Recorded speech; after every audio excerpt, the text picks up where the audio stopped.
আসসালামু আলাইকুম viewers, welcome back to my channel Samira Sanjana. আবারও নতুন একটা রেসিপি নিয়ে আপনাদের মাঝে চলে আসলাম। আজ আমি আপনাদেরকে খুবই মজাদার একটা রেসিপি তৈরি করে দেখাবো, একদমই সহজভাবে এবং কি গ্যাসের চুলায়। আর এই রেসিপিটা কিন্তু সকলেই খেয়ে থাকেন কিংবা চিনেন, আর এটা খেতেও অসম্ভব মজাদার হয়ে থাকে। আর আজকের এই রেসিপিটা আমি তৈরি করব পাউরুটি দিয়ে, অর্থাৎ ব্রেড কুনাফা।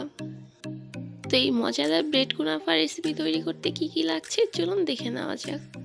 তো এখানে আমি প্রথমে কুনাফার জন্য শিরা তৈরি করে নিব। তার জন্য এখানে আমি 4টা এলাচ নিয়েছি, 4টা লং নিয়েছি, আর ছোট সাইজের 5-6টার মতো দারচিনি নিয়েছি।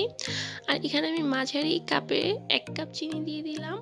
আর এর মধ্যে আমি দিয়ে দিব 1.5 কাপ পানি। যেই কাপ দিয়ে আমি চিনি নিয়েছি ওই কাপই আমি পানি মেপে দিচ্ছি। তবে এখানে মিষ্টি আমি আমার পরিমাণে নিতেছি, আপনারা চাইলে চিনির পরিমাণটা কম বেশি নিতে পারেন, যে যেমন মিষ্টি খেতে পছন্দ করেন। তো এইটাকে এখন আমি চুলায় বসিয়ে শিরা তৈরি করে নিব। আর ফিরে আসছি পুরোপুরি শিরাটা তৈরি হওয়ার পরে। তো এখানে আমার শিরাটা তৈরি হয়ে গেছে। আমি এখানে একটু হাতলের সাহায্যে ঘুরিয়ে নিলাম। আর এর মধ্যে এখন দিয়ে দিচ্ছি আমি 1 টেবিল চামচের মতো লেবুর রস। এটা ফ্লেভারটা খুব ভালো আসে, গরম মশলা আর লেবু একসাথে মিক্সড হয়ে। আর চিনি শিরাটাও চাকা হয়ে যাওয়ার কোনো ভয় থাকে না, তাই এখানে লেবুর রস এটা অপশনাল, আপনারা চাইলে দিতেও পারেন, না দিলেও সমস্যা নেই, তবে দিলে ভালো হয়। তো এই পর্যায়ে আমি এখানে চুলার আঁচটা বন্ধ করে দিব আর চলে যাচ্ছি কুনাফাটা তৈরি করার জন্য। এখানে আমি 8 পিস পাউরুটি নিয়েছি। আর যে পাউরুটির যে লাল অংশটা থাকে আমি ওইটা সহ কেটে ব্লেন্ডারের সাহায্যে ব্লেন্ড করে নিয়েছি। আর সামান্য পরিমাণে কিছুটা জর্দা রং দিয়েছিলাম ব্লেন্ড করার সময়।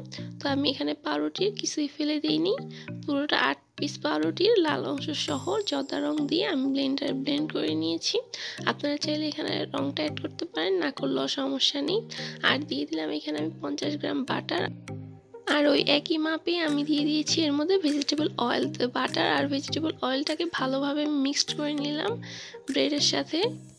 তো এখানে আমি কুনাফাটাকে ব্রেক করার জন্য এখানে একটা স্টিলের মাঝারি সাইজের একটা কেক মেকার নিয়েছি। আপনারা চাইলে ছোট কিংবা বড় সাইজেরও নিতে পারেন, কোনো সমস্যা নেই।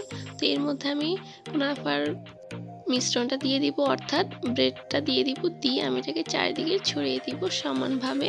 আর অবশ্যই মাঝখান থেকে একটু ফাঁক রাখতে হবে, চারিদিকে একটু উঁচু করে দিতে হবে। দেখুন আমি কিন্তু চারি সাইড দিয়ে উঁচু করে দিয়েছি। এটা দেওয়ার কারণ যখন আমি ক্রিমটা দিব তখন ক্রিমটা মাঝখানে থাকবে আর ক্রিমটা বের হয়ে যাওয়ার কোনো সম্ভাবনা থাকবে না। তো এখন চলে আসলাম ক্রিমটা তৈরি করার জন্য। এখানে ক্রিমটা তৈরি করার জন্য আমি এখানে 300 গ্রাম লিকুইড দুধ নিয়েছি। আর দিয়ে দিলাম আমি এখানে ভ্যানিলা পাউডার 1/2 চা চামচ। আপনারা চাইলে লিকুইডটাও ব্যবহার করতে পারেন, তবে হাতের কাছে না থাকলে না দিলেও সমস্যা নেই। আরও দিয়ে দিলাম এখানে আমি আমার সাথে পরিমাণ মতো চিনি। আর দিয়ে দিলাম 1 টেবিল চামচ ময়দা। আমি এখানে চিনির পরিমাণটা বলিনি, কারণ আমি চিনি কম খাই, তাই এখানে আমি আমার পছন্দে চিনিটা অ্যাড করেছি। আপনারা চাইলে আপনাদের পছন্দে চিনিটা অ্যাড করতে পারেন, কম কিংবা বেশি। তো এইটাকে এখন আমি চুলাতে বসিয়ে একটা ক্রিম তৈরি করে নিলাম কুনাফার জন্য। আর দেখুন এর কনসিস্টেন্সিটা, এটা বলক আসার পরে আমি 2-1 মিনিট আরও জাল করে নিয়েছিলাম। আর এটাকে আমি এখন চুলা থেকে নামিয়ে গরম থাকা অবস্থায় কুনাফার মধ্যে দিয়ে দিলাম। আর দেখুন এই যে সাইড দিয়ে যে আমি বাড়তি অংশটা রেখেছি, এটাই এখন এর উপরে পাউরুটিগুলো দিয়ে দিব।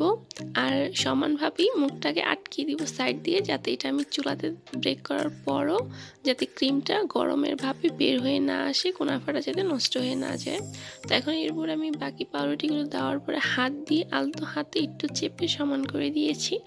আর এর উপরে এখন আমি ঢাকনা দিয়ে এটাকে আমি ব্রেক। তো এখানে আমি চুলাতে আগে থাকতে একটা হাঁড়ি বসিয়ে রেখেছিলাম। আর হাঁড়িটাকে আমি হাই হিটে গরম করে নিয়েছি। এটা দেওয়ার সময় অবশ্যই একটু সাবধানে দিবেন, কারণ যেহেতু হাঁড়িটা গরম থাকে তাই।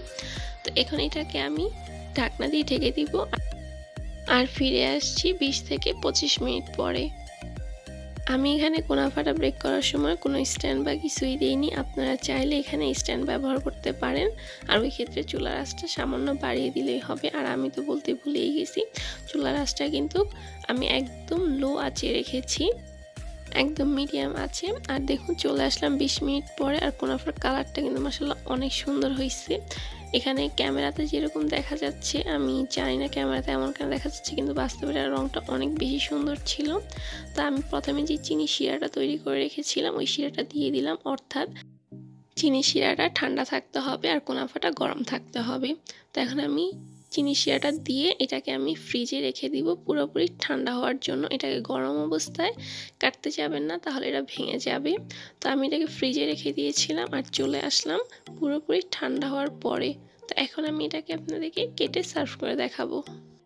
আর কুনাফাটা নিচে দিয়ে লাল হয়ে গেছে কিভাবে বুঝবেন? আপনি দেখবেন যখন আপনি 20 থেকে 25 মিনিট পর আসবেন, তখন দেখবেন আপনার কুনাফাটা সাইড দিয়ে লাল লাল হয়ে গেছে। আর যখনই দেখবেন সাইড দিয়ে কুনাফাটা লাল লাল হয়ে গেছে, তখনই আপনাকে বুঝতে হবে যে এটা নিচের সাইডটাও লাল হয়ে গেছে।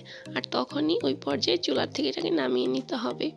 তো এই ছিল আমার আজকের মতো ব্রেড কুনাফা রেসিপি। আশা করি আমার আজকের কুনাফা রেসিপিটা আপনাদের কাছে ভালো লেগেছে। যদি ভালো লেগে থাকে তাহলে এরকম আরও মজার মজার রেসিপি পেতে আমার চ্যানেলটাকে সাবস্ক্রাইব করে আমার পাশে থাকবেন। আর ভিডিওতে অবশ্যই একটা লাইক দিয়ে দিবেন। আর আমার রেসিপিটা আপনাদের কাছে কেমন লেগেছে অবশ্যই বাসায় তৈরি করে আমাকে কমেন্ট করে জানাবেন। দেখুন, কোনো ঝামেলা ছাড়াই খুবই সুন্দরভাবে এবং সহজভাবে গ্যাসের চুলায় আমরা ঘরে পড়ে থাকা পাউরুটি দিয়েই মজাদার কুনাফা তৈরি করে ফেললাম খুবই সহজভাবে। আর দেখুন, এর ভিতরেও খুবই সুন্দর দেখা যাচ্ছে। আর এই কুনাফাটা খেতেও অসম্ভব মজাদার ছিল। তো আজ এখানেই বিদায় নিচ্ছি। আশা করি আমার রেসিপিটা আপনার কাছে ভালো লেগেছে। আর এরকম আরও রেসিপি পেতে আমাদের সাথেই থাকুন। আল্লাহ হাফেজ।